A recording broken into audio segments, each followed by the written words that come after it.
ನಮಸ್ಕಾರ, ನಾನು BR ನಾಯ್ಡು. ಒಮ್ಮೆ ಇದನ್ನು ಮನಸ್ಸಿನಲ್ಲಿಯೇ ಕಲ್ಪನೆ ಮಾಡಿಕೊಳ್ಳಿ. 2,000 ಕೋಟಿ ರೂಪಾಯಿ ಮೌಲ್ಯದ ಸರ್ಕಾರಿ ಭೂಮಿಯನ್ನು ಮಾರುಕಟ್ಟೆಯಲ್ಲಿ ತರಕಾರಿ ಮಾರಿದಂತೆ ಮಾರಾಟ ಮಾಡಲಾಗಿದೆ. ಮಾರುವವರು ಸಚಿವರು, ಕೊಳ್ಳುವವರು ಸಚಿವರ ಮಗ.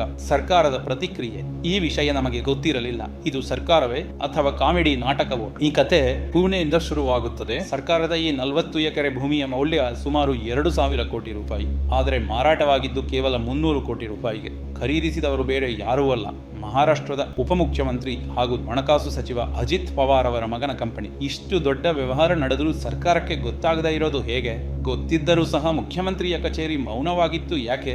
ಹಣಕಾಸು ಸಚಿವನ ಮಗ 300 ಕೋಟಿ ರೂಪಾಯಿ ಖರ್ಚು ಮಾಡುತ್ತಿದ್ದಾನೆ, ಆದರೂ ಅವನ ತಂದೆಗೆ ಗೊತ್ತಿಲ್ಲ ಅಂತಾರೆ. ಇದು ಅಜ್ಞಾನವೇ ಅಥವಾ ನಾಟಕವೇ? ಆ ಭೂಮಿ ಯಾರಿಗಾಗಿ ಮೀಸಲಾಗಿತ್ತು ಗೊತ್ತಾ?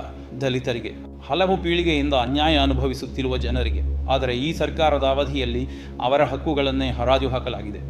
ಇದು ಕೇವಲ ಭ್ರಷ್ಟಾಚಾರವಲ್ಲ, ಇದು ಸಾಮಾಜಿಕ ನ್ಯಾಯದ ಅವಮಾನ. ಒಂದು ಪ್ಯಾಟರ್ನ್ ಸ್ಪಷ್ಟವಾಗಿದೆ. ಮತ ಕಳವು ಮಾಡಿ ಬಂದ ಸರ್ಕಾರ ಈಗ ಭೂಮಿಯನ್ನೂ ಕಳವು ಮಾಡುತ್ತಿದೆ. ಕದ್ದುಕೊಂಡು ಸಿಕ್ಕಾಗ ಹಿಂತಿರುಗಿಸಿ ಅದನ್ನೇ ಪಾರದರ್ಶಕತೆ ಎಂದು ಹೇಳಲಾಗುತ್ತದೆ.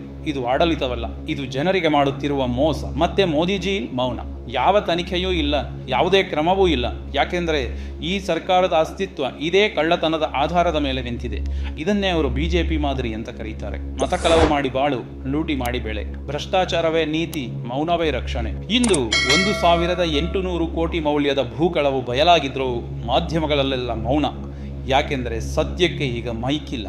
ಆದರೆ ಸತ್ಯವನ್ನ ಯಾರೂ ಶಾಶ್ವತವಾಗಿ ಹೂಳಲು ಸಾಧ್ಯವಿಲ್ಲ. ಜನ ಮಾತಾಡುತ್ತಾರೆ.